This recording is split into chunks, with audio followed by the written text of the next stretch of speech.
My brother wrecked my vacation house and my parents said, "He's just a kid. You've got money." So, I told them I'd take care of it. Their faces turned white when they saw the invoice and my brand new family gathering rule. Have you ever felt a betrayal so deep, so absolute, that it shatters your entire perception of family? That's exactly what happened to me, Lacey, when I walked into my beloved cabin, my sanctuary, only to find it utterly decimated. My own flesh and blood had turned it into a war zone, and their message to me? Chill out. The stench hit me first, even before my hand touched the doorknob. A sour, sickly sweet cloud of stale beer, old cigarette smoke, and something else, something vaguely like vomit. My heart, which had been humming with anticipation all week, suddenly began to thump a frantic rhythm against my ribs. This wasn't the crisp, pine-scented air I'd been dreaming of. This was wrong. This was my cabin, my little slice of heaven, the weekend sanctuary I'd poured years of savings and endless sweat equity into. It wasn't fancy, not by a long shot, but it was mine. Every mismatched piece of furniture, every quirky painting, every carefully chosen throw pillow, they were testaments to late nights at the office, to sacrifices made. This was where I came to breathe, to recharge, to escape the endless demands of city life, and, if I'm being honest, sometimes my own family. I pushed the door open, dread pooling in my stomach. The scene that greeted me, it was like a frat house horror show. My beautiful, calm living room was decimated. Sofa cushions were ripped, their stuffing pulled out like grotesque entrails. A sticky, dark stain, wine, I desperately hoped, though it looked suspiciously like something worse, had soaked into the light pine floorboards I'd painstakingly sanded and sealed myself. Empty beer cans and crushed plastic cups littered every surface, some overflowing with cigarette butts. My antique coffee table, a flea market find I'd lovingly restored, had a deep, jagged crack across its surface. Like someone had danced on it. Or jumped. No, I whispered, the sound swallowed by the sudden, oppressive silence of the trashed space. No. My weekend bag slipped from my nerveless fingers, thudding to the floor. The kitchen was worse. So much worse. The fridge door hung open, its contents, or what was left of them, spilled onto the floor in a congealing mess. Broken glass crunched under my boots. Someone had taken a thick, black permanent marker and drawn crude images on my cupboard doors. My carefully curated collection of artisanal mugs, gifts from friends, souvenirs from travels, smashed. All of them. Even the little chipped one I'd kept because it reminded me of my grandmother. Tears pricked my eyes, hot and angry. This wasn't just a mess. This was malicious. This was a violation. I forced myself to check the rest of the small cabin. The bathroom mirror was cracked, a spiderweb of fractures radiating from a central impact point. My bedroom. They'd been in my bedroom. My sheets were gone, the mattress stained. Perfume bottles I cherished were empty, their contents likely sprayed around with abandon. A small antique jewelry box, usually tucked away in a drawer, lay open and empty on the floor. It hadn't held much monetary value, but the few pieces inside were deeply sentimental. My breath hitched. Who would do this? And how did they even get in? I always locked up tight. Always. Then it hit me. The spare key. The one I'd reluctantly given my parents for emergencies. An emergency like Brad, my younger brother, needing a place to crash with his deadbeat friends. A cold dread quickly followed by a white-hot rage washed over me. I'd installed a small, discreet security camera facing the main entrance after a minor break-in scare last year. It fed to a cloud service. My hands were shaking so badly I could barely operate my phone, but I pulled up the app. There it was, time-stamped 3 nights ago. The footage was grainy, but clear enough. Brad, grinning like an idiot, fumbling with the key, then ushering in a troop of about 10 other guys and girls. I watched, my stomach churning, as the camera recorded snippets of their party. Them dragging my furniture around. Loud music thumping, even through the phone's tiny speaker. Someone swinging from the exposed beam I loved so much. I fast-forwarded, my disgust growing with every frame. Then I saw Brad, clearly drunk, pick up one of my framed art prints, a limited edition I'd saved for months to buy, and hurl it like a frisbee across the room. It shattered against the wall. He and his friends roared with laughter. My blood ran cold, then boiled. He hadn't just trashed my home. He'd flaunted it. As if that wasn't enough, as I scrolled through the last bits of footage from the next morning, showing them finally leaving in a state of disarray, I saw Brad pause by the door. He looked directly at the camera, a smirk on his face. Then he scribbled something on a piece of paper and stuck it to the fridge with one of my magnets. I walked back into the kitchen, my gaze fixed on the fridge. There, amidst the marker graffiti, was a crumpled napkin. Scrawled on it, in Brad's unmistakable messy handwriting, were just 2 words: chill out. Chill out. My sanctuary, my peace, my hard-earned property, systematically destroyed. And his message was, chill out. He hadn't just trashed my home. He'd spat in my face. Chill out. The 2 words echoed in the trashed silence of my kitchen. My hands clenched so tight my nails bit into my palms. I took a deep, shuddering breath, not of calm, but of icy resolve. Oh, I was past chilling out. Way past. I pulled out my phone, my thumb hovering over Brad's contact. He picked up on the 3rd ring, his voice lazy and still thick with sleep, even though it was early afternoon. Yo, Lacey. What's up, Cartman? I'm kinda wrecked. Epic night. He actually chuckled. I'm sure it was, I said, the sarcasm practically dripping. I'm at the cabin, Brad. I've seen the epic night all over my floor, my walls, my furniture. A pause. Then a sigh, not of remorse, but of pure annoyance. Oh, that look, Lace. We got a bit carried away. It's no biggie. We'll, tidy up next time we're up there. Next time? My voice rose despite my efforts to keep it level. There won't be a next time. You deliberately trashed my home, my things I worked for. Geez, chill out. It's just stuff, he said. The exact words from his stupid note. Stuff can be replaced. You're loaded anyway. What's the big deal? The big deal, Brad, I enunciated each word carefully, is that you are an entitled, destructive brat who has finally crossed a line. You have 5 minutes to call me back and tell me you're on your way here to see this with your own eyes. Otherwise, I'm calling the police. It was a bluff, mostly. Dealing with the cops would be a nightmare, but he didn't need to know that. Police? Are you serious? He sounded slightly less cavalier now. Mom and Dad will freak. They should, I said. 5 minutes. I hung up. He didn't call back in 5 minutes. He called back in 7, probably after a frantic consultation. Okay. I can't come now. I've got plans, but I'm sorry. All right? Seriously, didn't mean for it to get that out of hand. His apology sounded about as sincere as a politician's promise. Save it, I said. I'm calling Mom and Dad. I disconnected before he could reply and immediately dialed my mother, Nancy. She answered with her usual breezy, Lacey dear, how's your weekend? Not great, Mom, I said, pacing through the wreckage. I'm at the nest. Or what's left of it. Oh. Her voice sharpened slightly. What happened? Is everything all right? No, Mom. Everything is very much not all right. Brad had a party here. The place is destroyed. Furniture broken, walls defaced, my things smashed. I kept my tone factual, letting the words themselves carry the weight. There was a brief silence. I could almost hear her processing, calculating. Oh, Brad, she sighed.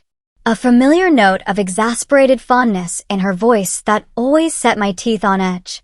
He's just being young, Lacey. Boys will be boys, you know. Boys will be boys? I repeated, incredulous. Mom, this isn't some spilled milk. This is thousands of dollars in damage. Malicious damage. I heard my father, Marcus, murmur something in the background. Nancy continued, her voice soothing, placating. Well, I'm sure it's not as bad as all that. You always did have a flair for the dramatic, dear. You have insurance, right? That's what it's for. My jaw tightened. Insurance isn't for deliberate vandalism by family members, Mom. And even if it were, there's a deductible, and my premiums would skyrocket. Not to mention the sentimental value of things that are irreplaceable. Oh, sentiment, she dismissed with a wave of her hand. I could practically see it. Now, Lacey, don't make such a big deal out of it. Your father and I will talk to Brad. He'll get a stern talking to. Don't you worry. A stern talking to. I almost laughed. He needs to pay for this. He needs to understand there are consequences. Then came the kicker. The line that had been the soundtrack to so many of my brother's bailouts. Lacey, be reasonable, Nancy said, her voice taking on that slightly martyred tone. You know Brad doesn't have that kind of money. He's still finding his feet. Besides, here, her voice brightened as if delivering a perfectly logical solution. You can afford it, unlike him. It's a bit of a mess, sure, but you can just get it cleaned up and replace what's broken. It'll be a write-off for you, probably. My father finally spoke, his voice echoing Nancy's sentiment. She's right, Lace. It's unfortunate, but let's not blow this out of proportion. Family helps each other out. Family helps each other out. They meant I help Brad out. And they helped themselves to my patience, my resources, my goodwill. The familiar burn of resentment flared. But this time, something else mixed with it. A cold, hard clarity. They would never change. They would always shield him, always expect me to be the responsible one, the one who absorbed the costs of his irresponsibility. I looked around the ruined room, at the chill-out note still mocking me from the fridge. My anger, which had been a raging inferno, began to cool, condensing into something solid, something unbendable. I took a slow breath. Okay, I said, my voice surprisingly calm, even to my own ears. I could hear them exchange faint sounds of relief on the other end. They thought they'd won again. Don't worry, I continued, my gaze sweeping over the destruction one last time. I'll take care of it. That's our girl. Nancy chirped, all sweetness and light now that the unpleasantness was seemingly over. We knew you'd understand. Just send us some pictures later. Maybe we can help you find a good cleaner. I pictured their faces, smug and self-satisfied, completely misreading the steel in my voice. A tiny, almost imperceptible smile touched my lips. Right, I said. I'll be in touch. I ended the call. They had absolutely no idea. The drive back to my city apartment was a blur of simmering rage and dawning resolve. You can afford it. Mom's voice echoed in my head, each repetition chipping away at the last vestiges of my familial obligation. Afford it? Yes, I could afford to fix the damage. I could also afford to teach them a lesson they'd never forget. The first thing I did when I got home was dump my ruined weekend bag in the trash. Then I grabbed my good camera, not just my phone, and drove straight back to the nest. The 2-hour trip felt shorter this time, fueled by a different kind of energy. For the next 3 hours, I was a forensic investigator in my own life. I photographed everything. Every stain, every scratch, every broken shard of glass. Wide shots of the rooms, close-ups of the damage. I took macro shots of the gouges in the coffee table, the marker on the cupboards, the rip in the sofa. I filmed slow, panning videos, narrating quietly what each item was, its approximate value, and the nature of the destruction. The digital mountain of evidence grew. Back in my apartment, I spread printouts of the security footage stills across my dining table. Brad mid-throw. Brad smirking at the camera.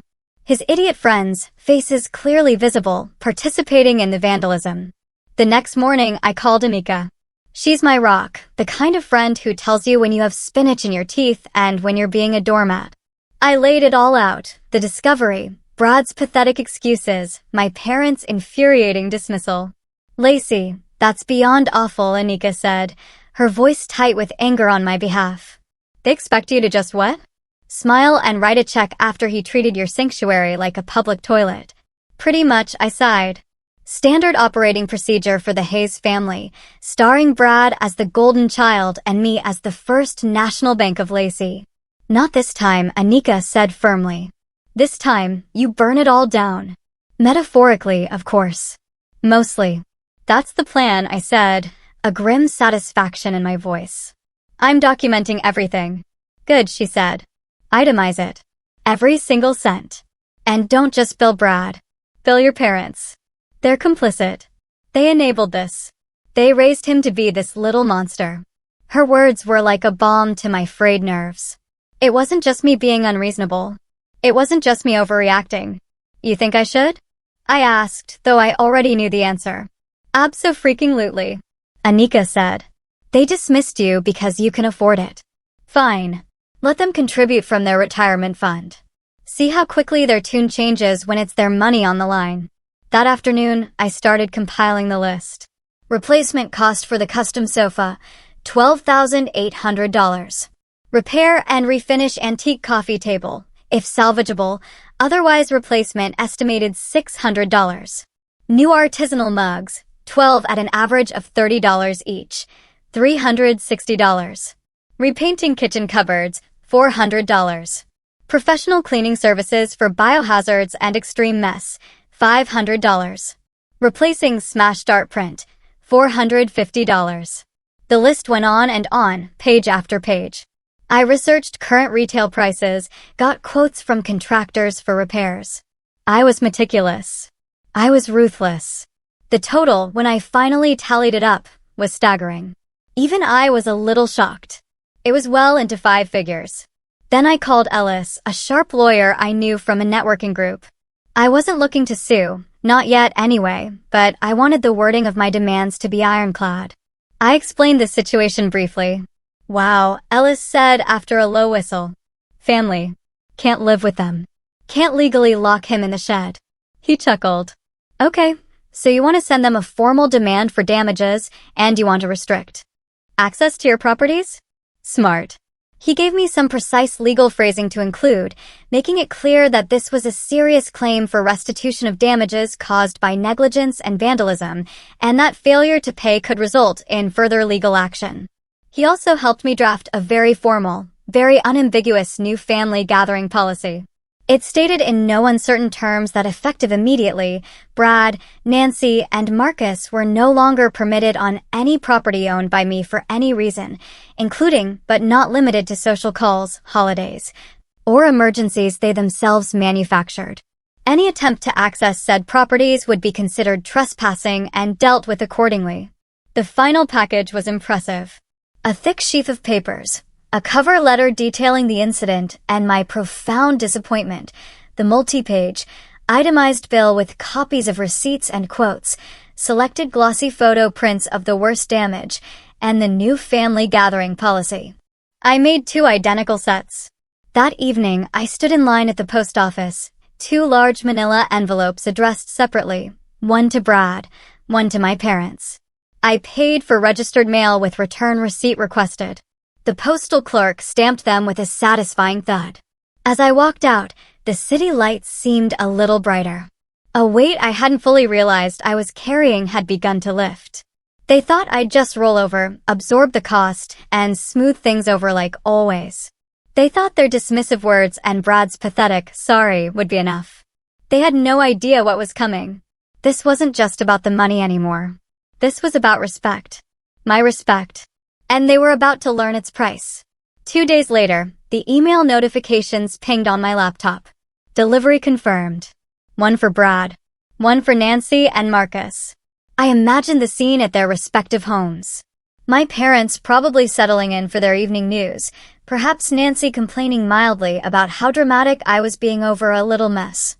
Brad, likely still in bed or gaming, annoyed having to sign for something.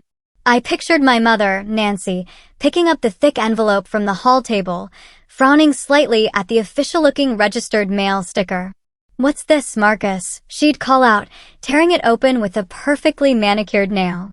She'd expect a check, or at least a letter full of angst and recriminations that she could easily dismiss. Instead, her eyes would scan the formal cover letter, the polite but firm tone, a stark contrast to the emotional outbursts she was used to from me when pushed too far. Then the bill. Page after page of itemized destruction. Each line a testament to her son's recklessness and her own willful blindness. The numbers would leap off the page. Not a few hundred for a cleaner, but a sum that would make even their comfortable suburban eyes water. I could almost see her face paling, her hand flying to her mouth. "Marcus, Marcus, you need to see this." My father, Marcus, ever the pragmatist when it suited him, would take the papers, his brow furrowing. He'd flipped through them, his expression hardening as he saw the cold, hard figures, the undeniable photographic evidence.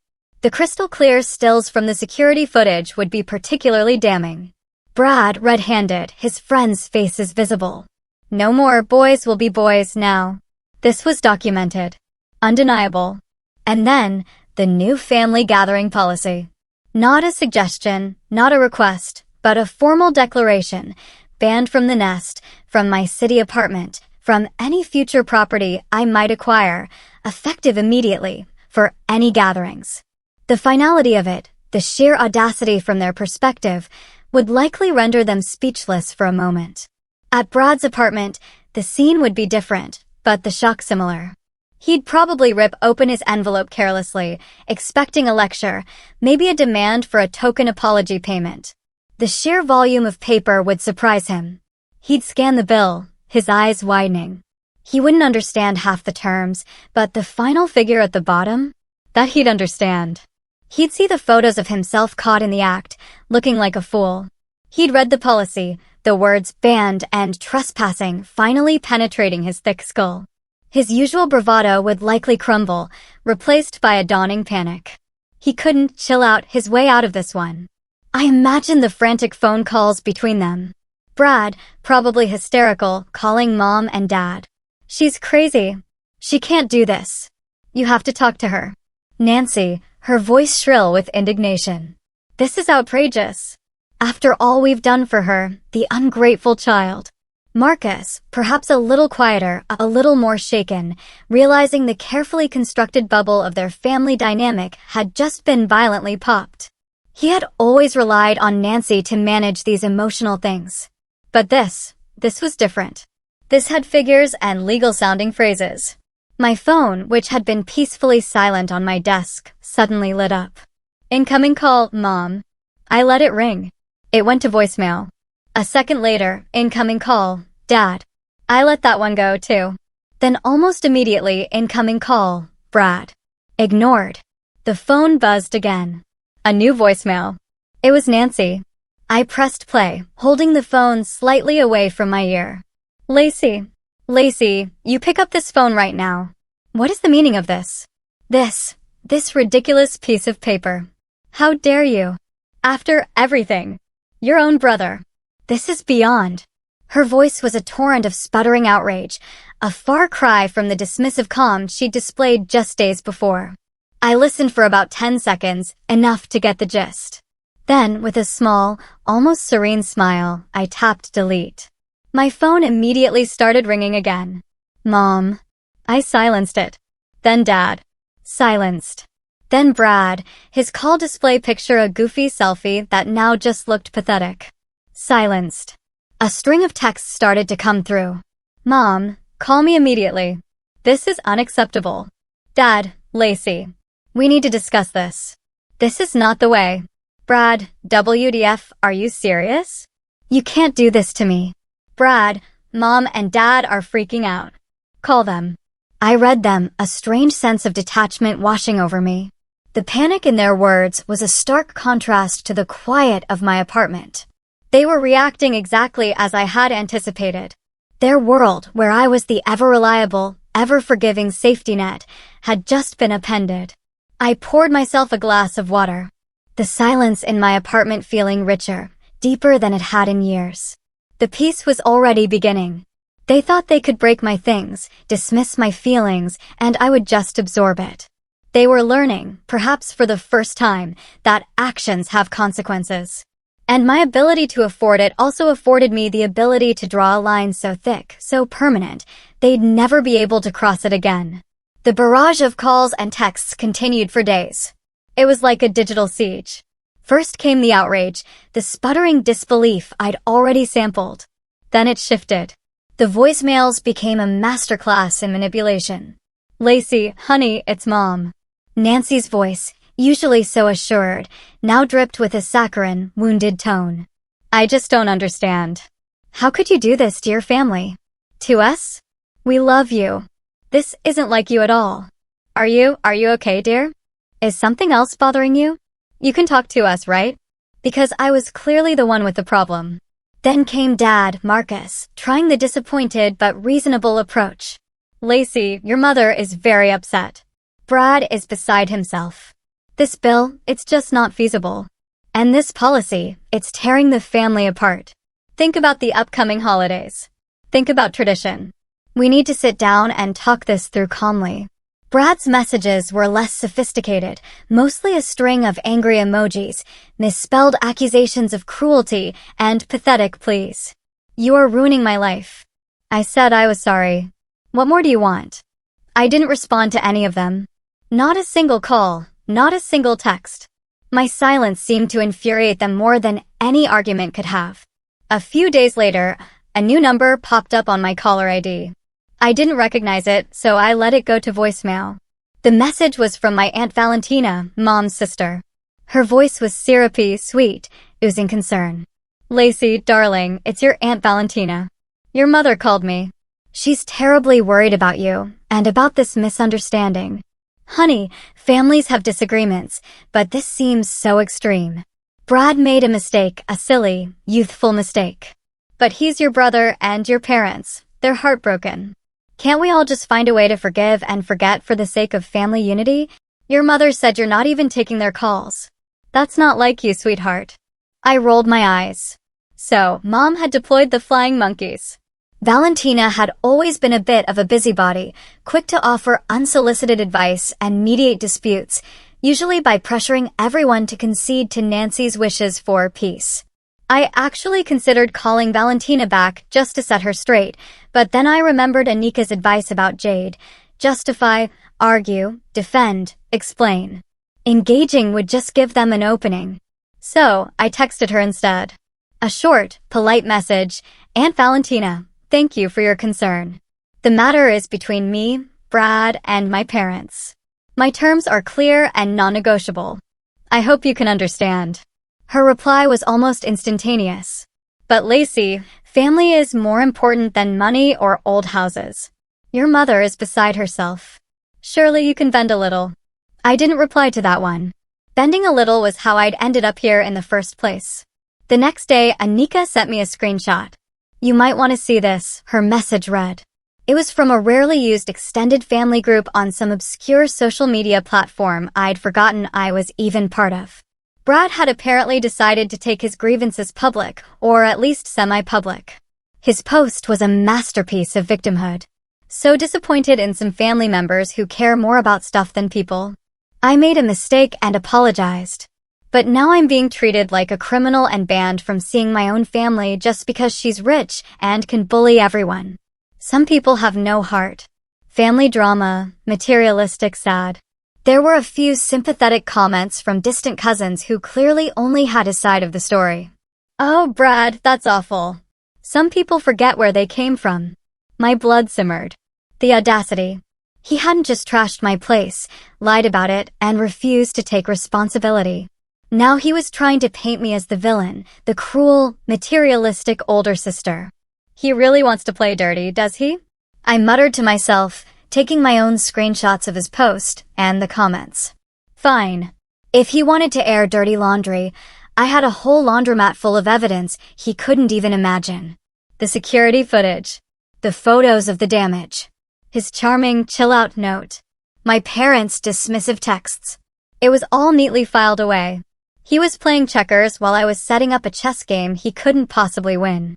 This little smear campaign was just another nail in his own coffin.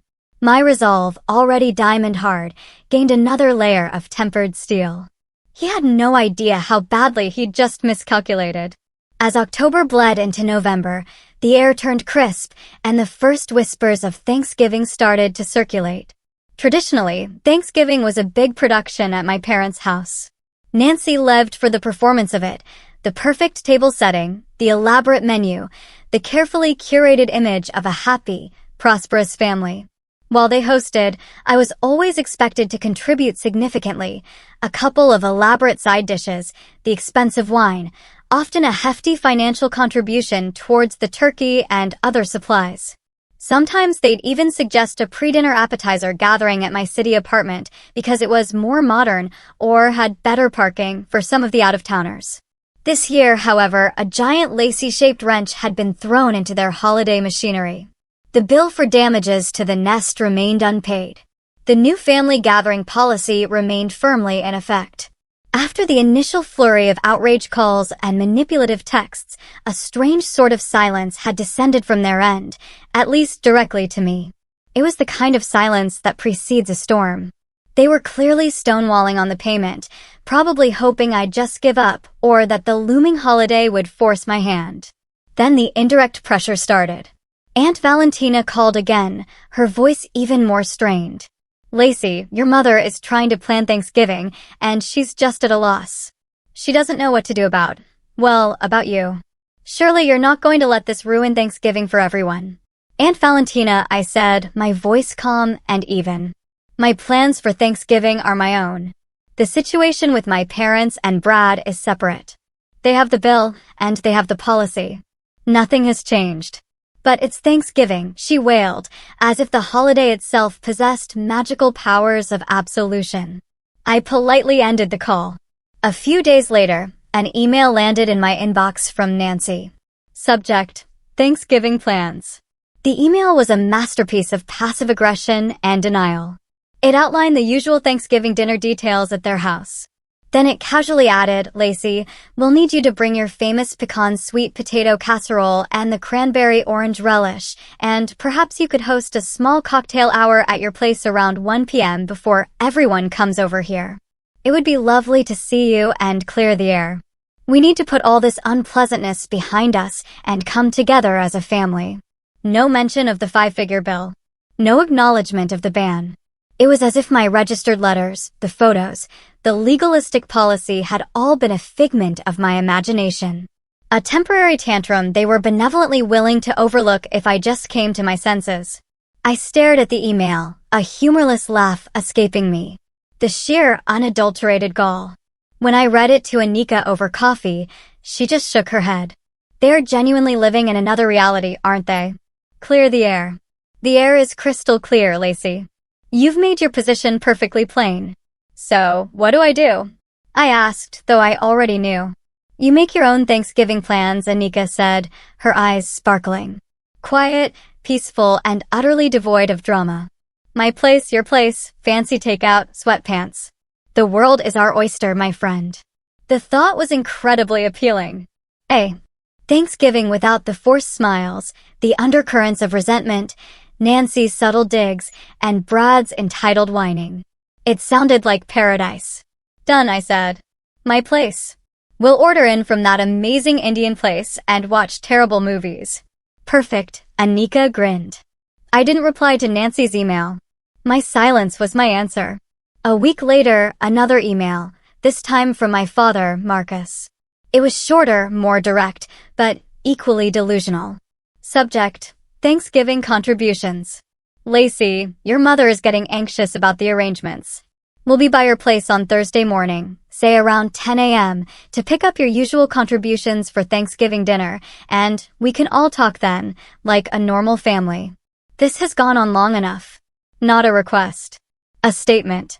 As if they could just summon me, command my compliance, and override my clearly stated boundaries by sheer force of will.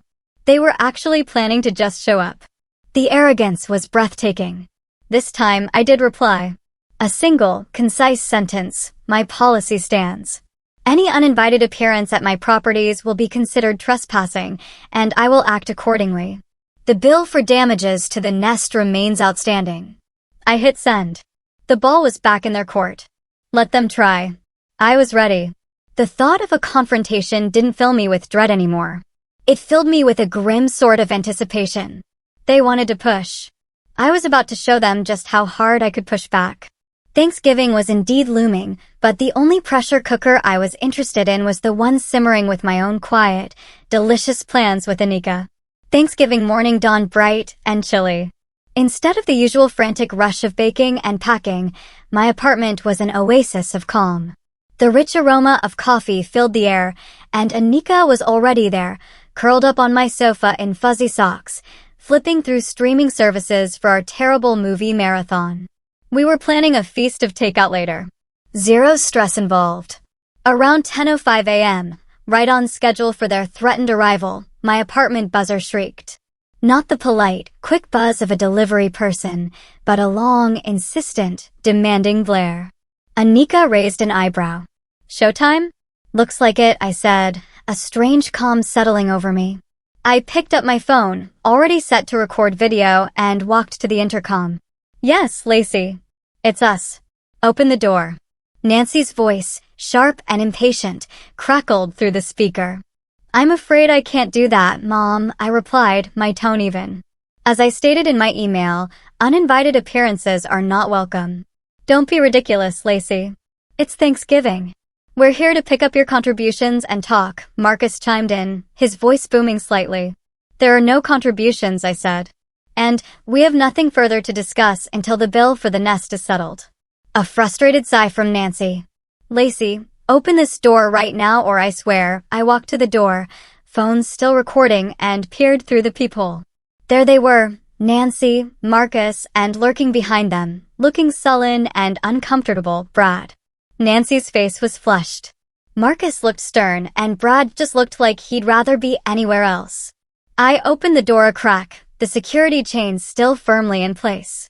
In my other hand, I held a neatly folded copy of the new family gathering policy and a crisp, official-looking document Ellis had helped me prepare, a formal cease and desist letter reiterating the trespass warning. What part of uninvited and trespassing was unclear. I asked, my voice quiet but firm. Nancy pushed forward. Don't you take that tone with me, young lady. We are your parents. You will let us in, and we will sort this nonsense out. She actually tried to push the door further open, rattling the chain. No, I said, holding my ground. You are not coming in. This is my home. Your presence here, after being explicitly told not to come, is trespassing. Marcus stepped forward, trying a different tactic. Lacey, please, he said, his voice softer, attempting to sound reasonable. Think of your mother. Think of the family. Don't do this. This isn't you. You have a good heart. Let's just talk. My good heart has been taken advantage of for years, Dad, I said, and my good heart is telling me to protect my peace. The terms are clear. Pay the bill. Respect my boundaries. Then maybe we can talk.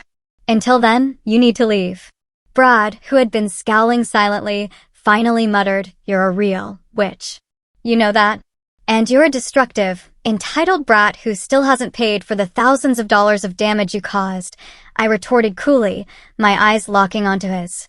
He actually flinched. It was then that Nancy escalated, her voice rising to a shout that probably carried down the hallway. We know you don't really mean this. You always come through for family. You wouldn't dare turn us away on Thanksgiving. It's unnatural. Just as she hit her crescendo, the door to the apartment opposite mine opened a crack. Mrs. Henderson, my elderly, sweet-faced, and surprisingly observant neighbor, poked her head out. She'd been a resident in the building for decades and knew everyone's comings and goings. Oh, Lacey, dear, Mrs. Henderson said, her voice clear and carrying, though she was addressing me. She had a clear view of my parents and Brad clustered at my door. I meant to tell you. I was watering my plants on my balcony that Friday, the weekend before last. I saw Nancy and Marcus here.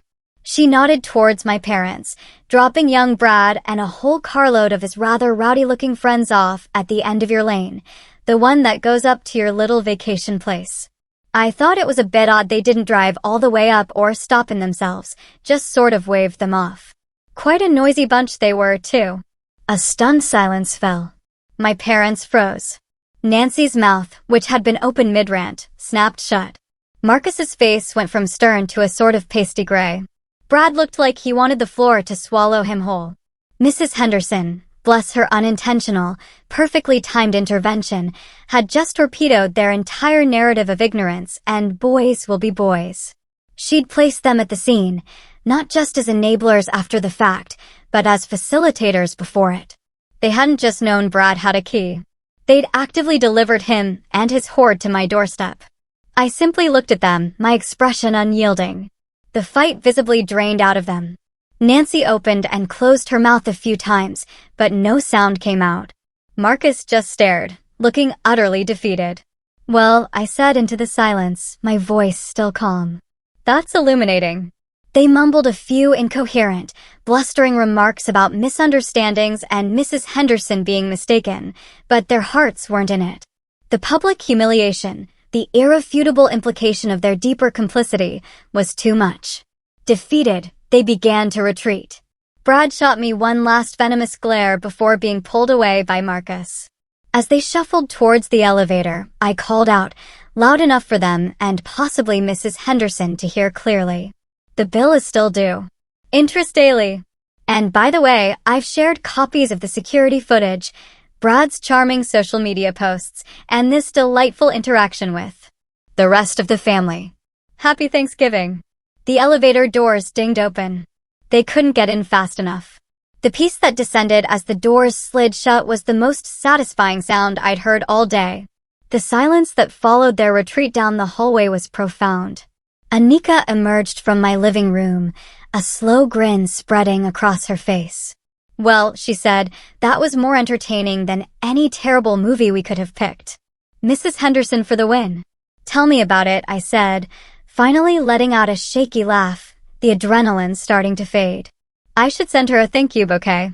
Our Thanksgiving was, as planned, quiet, peaceful, and filled with delicious Indian food and genuinely terrible B-movies. There were no passive-aggressive comments, no demands, no expectations. Just easy conversation and the comfort of genuine friendship. It was the best Thanksgiving I'd had in years. In the days that followed, the fallout from the Thanksgiving showdown, as Anika dubbed it, began to ripple through the extended family. My cousin Kylie, who had always been more level-headed than most, called me a few days later. Lacey, she began, her voice hesitant. So, Aunt Nancy is telling everyone you threw them out on Thanksgiving after they just wanted to talk, and that Mrs. Henderson is a confused old lady. Is she now? I said calmly. Funny, because I have a crystal clear video of the entire interaction, including Mrs. Henderson's perfectly lucid statement. And I also have the security footage from the nest, Brad's charming social media confession, and copies of their dismissive texts when I first told them about the damage. I shared a little highlights reel with a few select people. Perhaps you'd like to see it. There was a pause. Oh, Kylie said. Actually, Uncle Robert already forwarded something like that. It's pretty damning, especially the part where Brad is literally swinging from the rafters. The grapevine, it turned out, worked both ways. Once a few key, less biased relatives saw the actual evidence, the visual proof of the destruction, Brad's arrogance, my parents' complicity confirmed by Mrs. Henderson, and their aggressive behavior at my door. Nancy's narrative of the misunderstood son and the cruel, unforgiving daughter began to crumble. The bill, however, remained unpaid.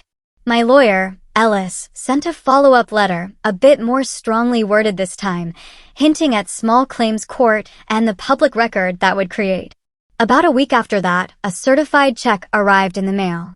Not from Brad, of course, but from Nancy and Marcus. It was for the full amount, every last cent. There was no note, no apology, just the check. I deposited it immediately. The satisfaction was immense. Not just for the money, but for what it represented, accountability, finally. Kylie called again a few weeks before Christmas. Things are tense over here, she reported. Aunt Nancy is apparently a wreck. Not because she's sorry, from what I gather, but because everyone knows. Uncle Marcus had to take out a home equity loan to cover that bill you sent. They're not hosting Christmas this year. Say they're not feeling up to it. First time ever. And Brad? I asked, trying to keep my voice neutral. Total pariah, Kylie said bluntly. None of his usual enablers in the family want anything to do with him after seeing what he did. He apparently had some kind of meltdown when he realized no one was bailing him out of this financially or socially. Word is he's actually had to get a real job. Part-time stocking shelves. A faint, fleeting sadness touched me then. Not for them, but for the family I wished I'd had. The one that existed only in greeting cards and holiday movies. But it was quickly overshadowed by a profound sense of peace. The constant anxiety of waiting for the next demand, the next guilt trip, the next act of disrespect, it was gone. My apartment felt lighter. The nest, which I was slowly and lovingly restoring with the money they'd paid, felt like my sanctuary again. I didn't spend Christmas with them, obviously. Anika and I started a new tradition, a quiet dinner, good wine, and volunteering at a local shelter on Christmas morning. It felt meaningful, real. The calls and texts from Nancy, Marcus, and Brad eventually stopped altogether. The silence from their corner of the world was no longer a precursor to a storm, but the calm after it. I heard through Kylie that Nancy tried a few times to rally support, to paint herself as the victim of an ungrateful daughter, but the evidence I'd shared had done its work. People knew. My life became my own. Truly. I realized that my ability to afford it wasn't just about money. It was about affording myself peace, affording myself respect, affording myself the power to draw lines and enforce them. Sometimes the only way to win your peace is to be willing to go to war for it. Even if the battlefield is your own front door and the enemy shares your blood. And let me tell you, the taste of that hard-won peace? It's the sweetest victory of all. So, what do you think? If you were in my shoes, faced with this kind of betrayal and gaslighting from your own family, what would you have done? Would you have fought back or just let it go? Tell me in the comments below. I'm genuinely curious to hear your thoughts.